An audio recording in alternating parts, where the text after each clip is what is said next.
Hey everybody, this is herculespetix, founder, curator, docent, and gift shop employee of the herculespetix Academy of Comic Book Studies.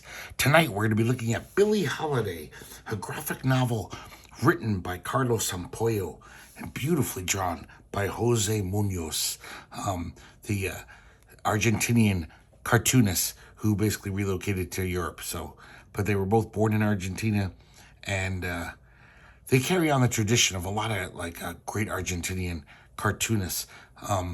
Very expressionistic, well, in the case of Carlos Muñoz, and really, really great stuff. It's a very thin graphic novel, as you can see. It's published by Fantagraphics Books in 1993. I think the original version of this, which came out in Europe, was from only 2 years earlier, 1991. That's when they created this. So let's crack this open. We have a little title page here. And let's get started. And we start off, I don't know how much of this are actual quotes by Billie Holiday, or if the writer Carlos Sampoyo is just intuiting what Billie Holiday might have said. Some of the things do seem like things he probably got from interviews with her, you know. Really interesting dialogue, and look at this art, guys. Just amazing expressionistic stuff going on in every panel. I love this row of Titan-like saxophone players, almost like making a wall. This is just incredible stuff.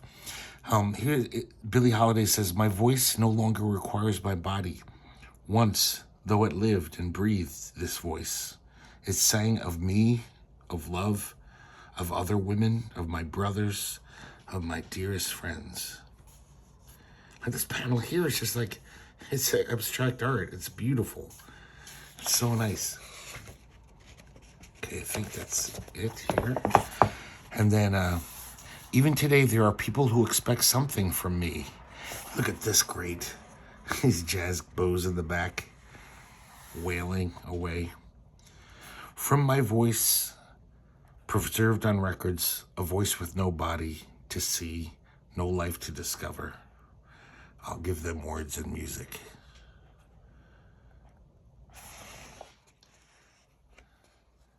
I can't read the whole thing, but you get the idea. Really nice language here. It's pretty much like great poetry. Love this face right here. Oh, she also goes on to say, basically my voice is not just Billie's voice. It's a voice that springs from every voice. And look at this. This guy, his word balloon is her voice coming out of his mouth. Still, no one but me can call herself Billie Holiday, Lady Day. So now we cut to New York City in the present. We see this reporter. He's talking to his either girlfriend or wife. And he basically is like, I got to burn the midnight oil. I got a deadline by the morning, so I'm going to be up all night. He's talking to his assistant here before she leaves for the night. He says, I need everything you got on Billie Holiday. And remember, this is before the internet, so, this was tough getting all this research shit together. So, I don't know why this guy, who doesn't seem to know anything about Billie Holiday, was tasked with writing an article about her. It's her 30th, I think it's the 30th anniversary since her death. So, he's got to do this. So we see him getting ready to burn the midnight oil. Meanwhile, at the other end of Manhattan, we see Alex Sinner, the great character created by Muñoz and Sampoyo, who's in many graphic novels and short stories. I kind of spoiled it. You don't know it's Alec at first.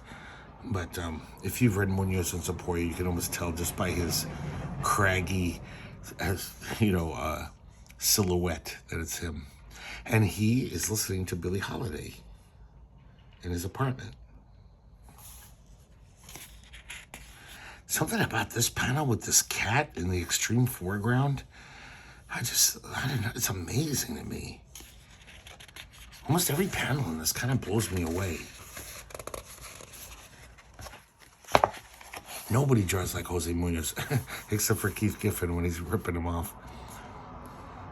So he's doing his research, this reporter, finding out all about just at first, just the cursory beats of her life.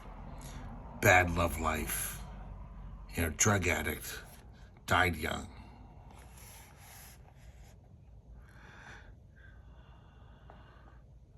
She had no luck with men.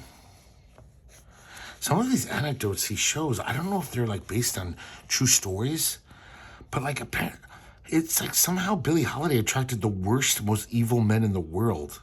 Like, there's 2 anecdotes about her boyfriends just abusing her. It's beyond just normal domestic violence. I mean, these guys is insane. So in this, this is like kind of just a typical one. This guy seems like a user. And she's like, "Don't leave me, Rufus." And he slaps her. He's just like, "Take that, whore. Consider it a goodbye present."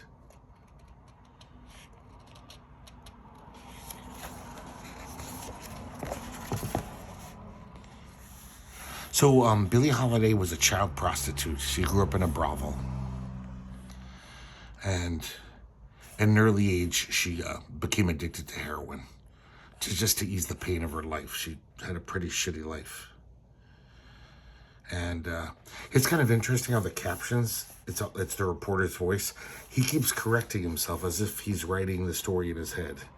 He'll say like, "She became a slave to the White Death." No, strike that. Vice controlled her entire life. So it's kind of interesting seeing the way a writer, composes. She also became an alcoholic too.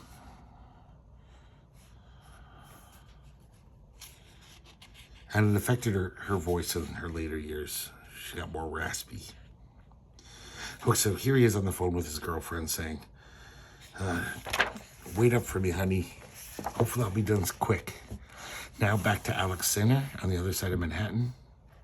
And there just happens to be a radio, report, a news report talking about Billie Holiday, how she died 30 years ago.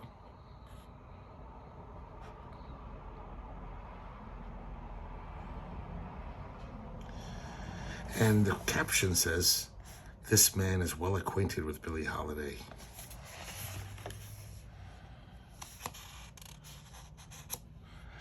And now we have a flashback to his parents conceiving him. His father is this virulent racist. He's like, "I can't fuck with that, shitty music." There's a jazz club downstairs. And of course he's saying all these racially, horrible racial epithets. He actually goes downstairs and says, "Hey, turn down the music, you fuckers." And he doesn't say fuckers. He says another word.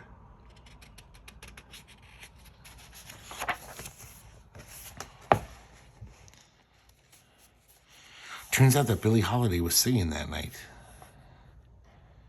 So many of these caricatured faces are so interesting. It's almost like he's using all these different styles. Look at the side of this guy's face. That's really interesting and weird. But then sometimes he draws almost realistically. Somebody's Billie's face there. Very photorealistic.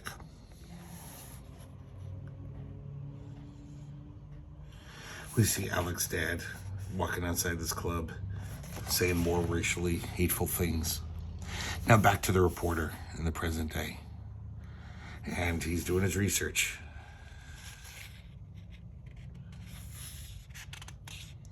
He finds out that she spent a lot of time with saxophone player Lester Young, a strange and reserved man. It was a very mysterious and intense relationship. A lot of people speculated that they never had sex.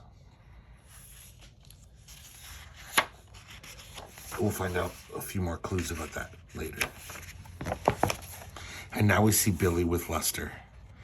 Now Billie she's pretty young and beautiful here. And Lester's this weird looking old guy with a lazy eye, pretty dumpy. And it's weird, they almost have this verbal love for each other, this verbal foreplay without any actual consummation. She's just telling him, "You're the best guy I've ever known. You're the best man I've ever, You're not just a great sax player, you're just a great man. And Les is just kind of saying, he calls himself Press, that's his nickname. Press is grateful for the kind words, lady, and Press always pays his debt. She's caressing him. She's, does Press like my caresses? I like them. I like those soft caresses plenty. It's so weird, this scene. And does Press like women? I like women, especially Lady Day.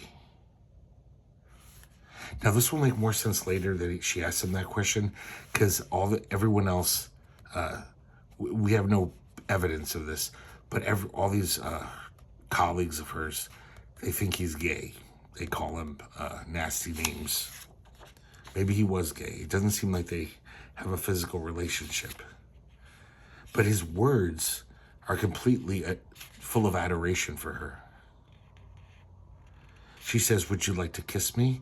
And he just says, Press bows before the black lady. Press is happy walking with the lady. So weird.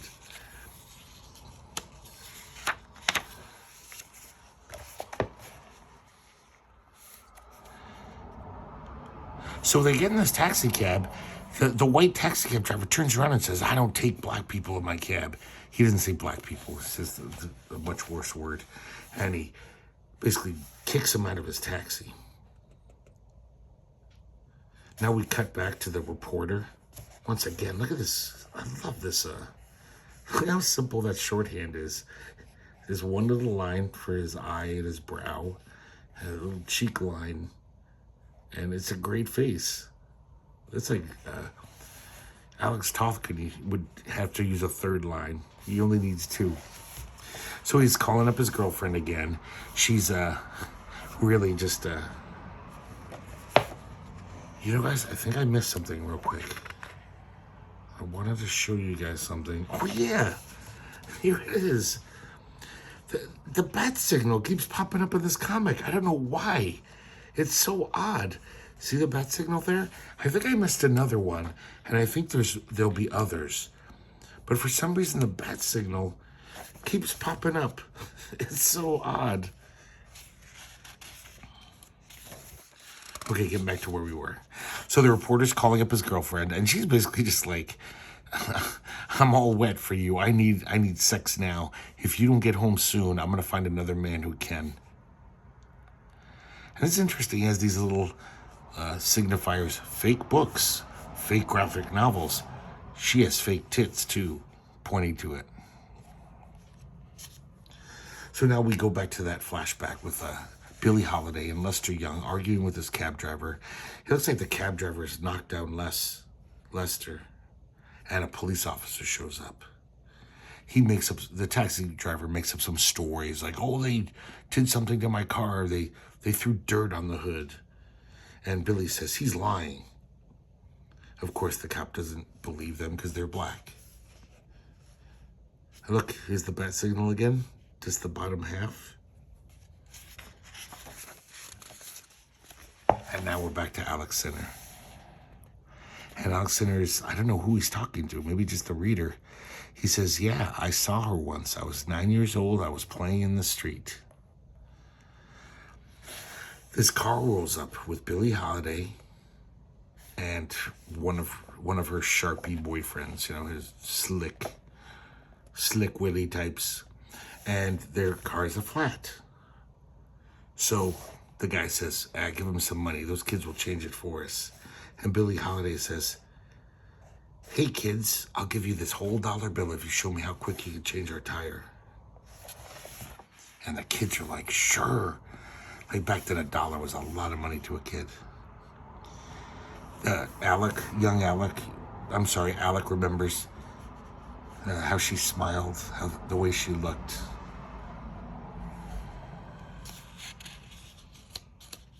This is really odd, too. In the background, we see some, like, a little business going on with this mother talking to her kid about he won't draw comics. And I'm sorry, I think I missed some other comic-related business here. Nope. I'm making it up. I think it's about to come. Oh, here it is, guys. In the background here, Just totally, you could totally miss it. We see comic crap. No, mommy, no. And the mother's like throwing these comic books. So I don't know what is the bat signal, this little business about the comic books. It's very odd. I don't see what it has to do with Billie Holiday, but it's kind of interesting. So their flat tire is fixed by those kids. Billie and her boyfriend continue to drive. And this scene is horrifyingly bizarre, but we'll get to it in a second. Oh, we just have a quick cut back to the reporter talking to his girlfriend. And, he's basically like, yeah, sorry, honey. And do whatever you want. I got to finish this job. Now we cut back to Billie and her boyfriend. And he starts giving her shit about Les. He says, I don't like it, you going out with that F word. And then he says, give me your jewelry. Now take off all your clothes so I can see your body. She says, I don't understand, but okay. Because Billie Holiday was a pretty tough woman, but it seems like with men, she was a total pushover and almost like a masochist. And so then the guy starts playing this weird head game like, that's what I like, a good little girl. Fold your clothes carefully. And he says, if you're so fond, I'll change the word. If you're so fond of gay guys, it's time someone reminds you what a real man is like. And then he starts kicking the shit out of her while she's naked on the side of the road.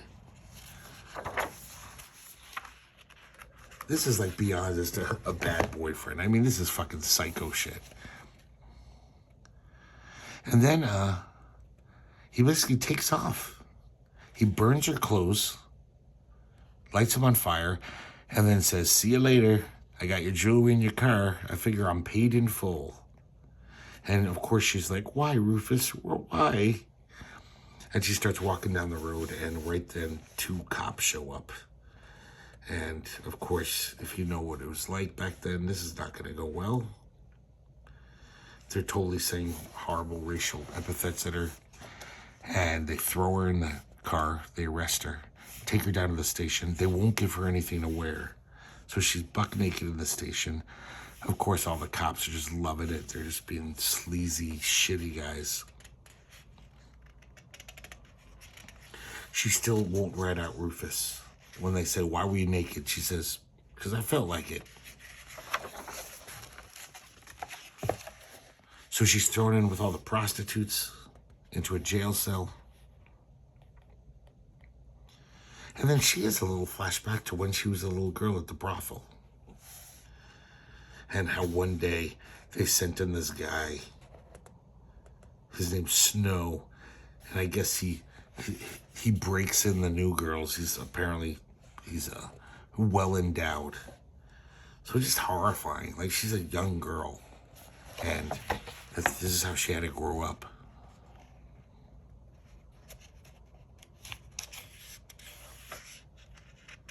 Now we see Alex Sinner again. He's having more flashbacks. He says, yeah, I saw that movie Billie Holiday was in. She played a maid in it. I recognized her on screen. And we see him with the father and mother. And he says, hey, you know that lady who was the maid in the movie? I met her. I changed the wheel on her car last week. Me and my friend. And of course the father says something horrible, like, she ain't no lady, she's a N-word, And then he says, and another thing, don't lie. Don't make up stories. God, the way he plays black and white off of each other is it's like masterful. It's just these pages look so good. Just the way he spots blacks and composes everything. It's amazing stuff.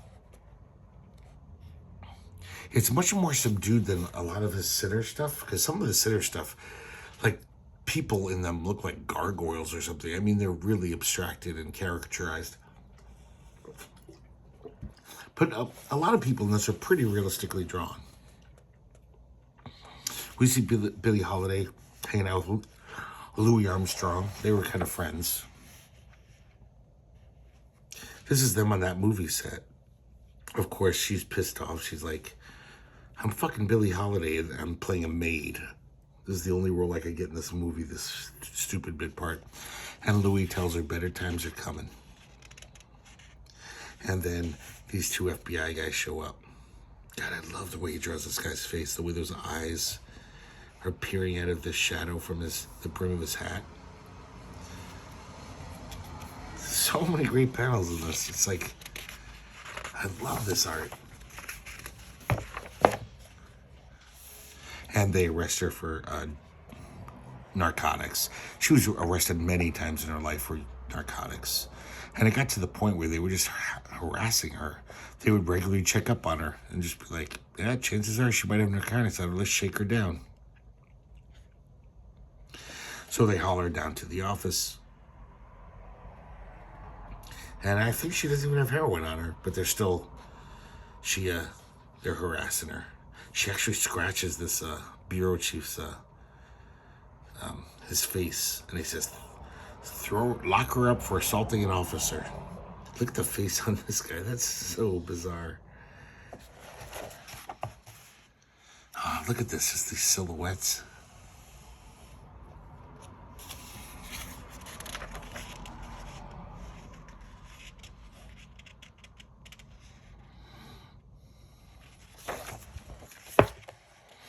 So it's almost morning, and this guy's still working on this article. So I guess Billy and Lester became estranged. Maybe she just was like, keep getting in trouble for hanging out with this guy. And years later, their paths crossed on a TV show. And he was playing sax and she was singing. This is near the end of her career. Lester looks so sad. He was pretty washed up at this point. He's wearing slippers. He's just like a weird old guy at this point. This is such an interesting way to show that they at least recognize each other across the room. We see his sleepy eye, and it's a word balloon, but it's Billy's eye is within it, as if that's what he's seeing. Same thing with Billy. The exact same thing happens. She's seeing his eye. But it doesn't even seem like they talk to each other. And Lester thinks to himself, we've lost its sister. This is the end. Meanwhile, back to the reporter in the present day, his girlfriend's calling him from a bar, basically saying, I'm going to fuck the first guy I find here. I'm going to fuck someone right in the bar. And this guy's grabbing her titty and he's like, come on, let's do it. The bartender's, hey, this is a respectable place. There's rooms in the back for that. And once again, look at that face. It almost looks like a character from Star Wars. I can't remember what that character's name was, but he's in the Rebel Alliance. And then Lester Young dies. Billy takes it pretty badly, even though they were estranged. Deep down, she always had this affection for him.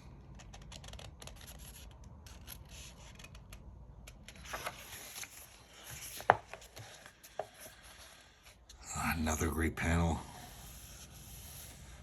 With all this black. So she goes into this local jazz club. Apparently she's been there before because all these people are like, oh, there's that drunk lady again. She's probably going to cause trouble. She goes up to the bartender, Rufus, says, give me a bourbon, honey. And Rufus knows the news. She's like, I'm sorry, Eleanor. By the way, Billy, her real name's Eleanor. That's what her friends called her. I'm so sorry, Eleanor. And she even sits with her for a second. And they're kind of commiserating about what a great guy Press was. Lester, or Press as he was known. The owner of the bar gives Rufus shit. He's like, I told you not to socialize with clientele. Get back to work. And Billy gets up and kind of gives a little speech about Press. And everyone's like, oh, here she goes again. That old drunk lady who always shows up. Here's some more crazy caricatured faces. I see like some weird twisted version of Bernard Krigstein in some of this art. It's very interesting, very kind of like arty. So she just goes on about poor Lester. And this guy sitting next to her, he's getting fed up with her. And he actually, like, it looks like he trips her. I was a little annoyed by the storytelling here. You really don't know what the hell's going on here. I think he trips her and she falls to the ground. It's a little vague. I looked at this many times, just like, is that what happened? She does end up on the ground, so let's assume that's what happened. I just wish it was a little more clear. And Rufus says, you motherfucker. Oh, I'm sorry, one of the guys in the band. Because he knows Billie Holiday. He recognizes her. This guy's like, stay out of this. This drunk lady was bothering me. She got what she deserved. And this guy's like, that lady is Billie Holiday. And Billy smacks this guy in the face with a glass. He punches her square in the mouth. And then Rufus, the bartender, is all like, fuck you, motherfucker. And he breaks a bottle over the guy's head, knocks him out. The boss fires him. And now we come back to the reporter. It's full on morning now. He's still working on his piece.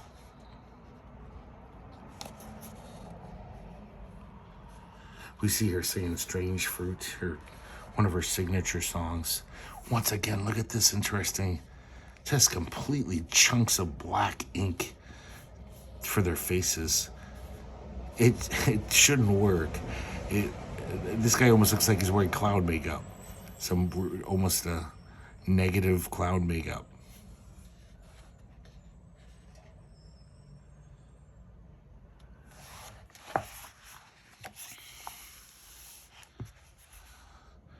And now we're back in the bar where the reporter's girlfriend has been having a time of it.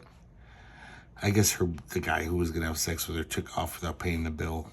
So she's like, let me make a call.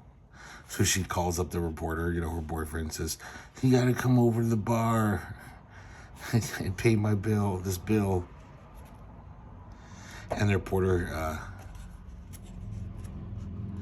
I guess he just turned in the article so he can come down.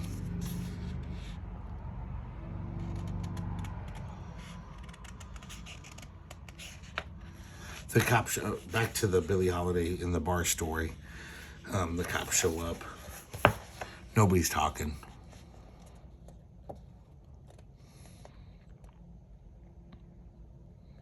And once again, Billie Holiday's arrested for being a troublemaker. And then these guys basically just say, they're basically like, we're going to fuck you up. We're not taking you down to the station. We're going to take care of you ourselves. Because she's mouthing off to him, rightfully so.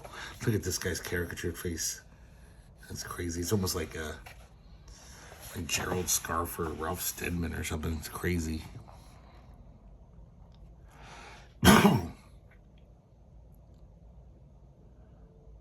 But then this other cop shows up, and he's a black cop. I didn't even know there were black cops back then in New York City. And he kind of stops them. They pull up and they say, hey, what's going on here? And these cops are like, oh, this woman created a disturbance. And he says, give me custody of the suspect. And so he takes custody. Billy thanks him. Thanks, brother, she says. He says, ain't no brother about it. It's an honor for a cop and a duty to arrest the most famous drug addict of the day. Because she kind of was. She was in the newspapers all the time for getting busted for opium and heroin. So finally, this guy published his article. The morning paper comes out. Another beautiful panel. Look at all that black. It's really nice.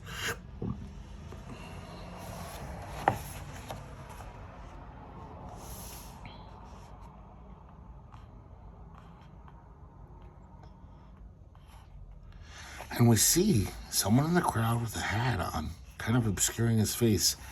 But what we can see, it looks like he has a sleepy eye. Like, I don't know, is this supposed to be Lester?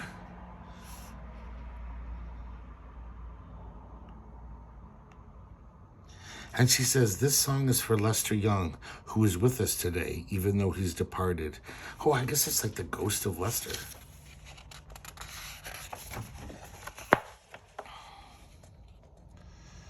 Now we jump ahead, we'll jump ahead from where we were. It's still a flashback to 1959. And Rufus, remember the bartender who came to her rescue? Somebody's telling him Billie Holiday died today. Now we jump back 48 days earlier, and we see Billie with all of her health problems. She's rushed to the hospital. I think she has emphysema. And while she's on her possible deathbed, the cops come into the room and say, Eleanor Holiday, you are charged with possession of heroin. You have the right to remain silent. They're fingerprinting her while she's like barely conscious because she's so ill. She's been there in the hospital for 2 weeks already, and the nurse even says, how could she have any heroin? She's been here for the past 2 weeks. So the cops say, well, we'll post a guard round the clock. She's forbidden from leaving this room. So they just really were just had it in for Billie Holiday, these cops. Rufus comes to visit her. The cops won't let him in. No visitors. Oh, I'm sorry, she has cirrhosis.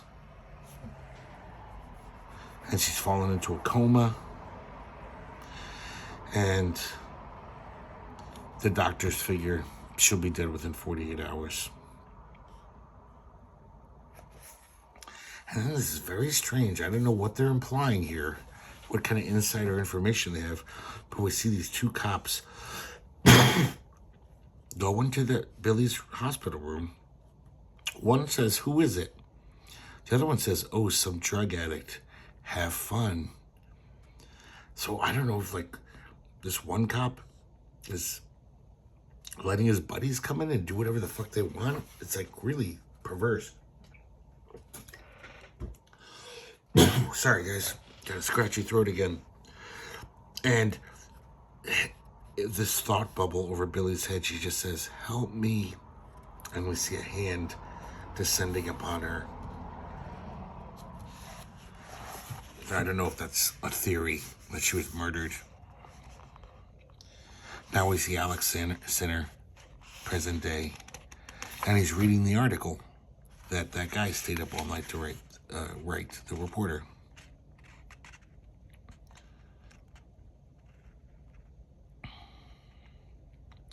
Alex Sinner realizes from reading the article, Alex Sinner used to be a police officer. He realizes that he recognizes himself in the photo. He was one of the police officers guarding her room round the clock because he recognizes his very unique watch, I guess. And he shows it to his companion here.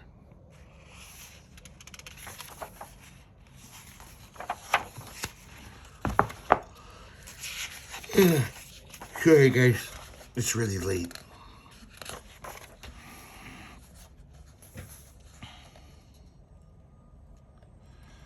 And now we see the reporter talking about how he's going to get the newly released CD box set of Billie Holiday. And Alex Singer's thinking the same exact thing.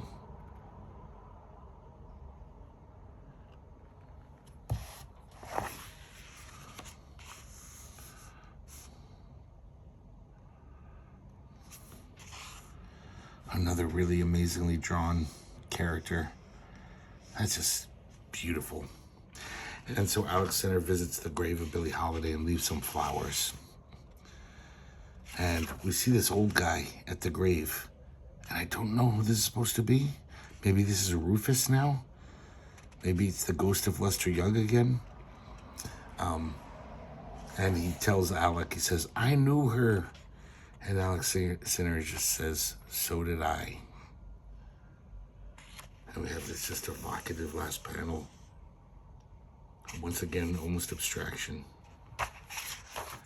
And that's it. We have this article by Stanley Crouch. I don't know who he is, but he doesn't talk about the comic at all. He just talks about Billie Holiday. So it's an interesting article about Billie Holiday.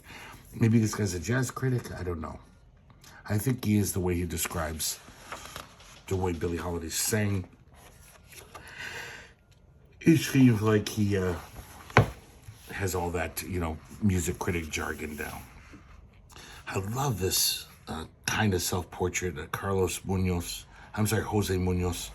drew the pair. Because Carlos Sampoyo and Jose Muñoz have collaborated on many things ever since 1974. They've been a team.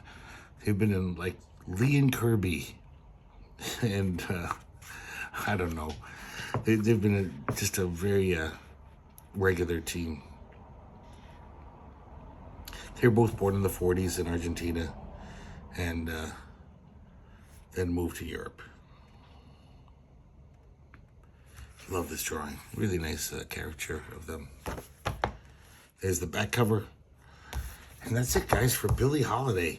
A really beautiful graphic novel. I highly recommend this. I know the art's, idiosyncratic, so some people might hate this art and be like, everyone looks weird. I probably would have thought that when I was a kid. I didn't like art like this at all. But now I just love it. I think it's gorgeous. Such beautiful blacks and just amazing stuff. And I kind of like the way it's told too. It's just it's not really an autobio, not an autobio. I'm sorry, I meant a biography. It's almost just like this rumination, like a poetic rumination on Billie Holiday, her influence, and how she to this day still affects people. Her artistry.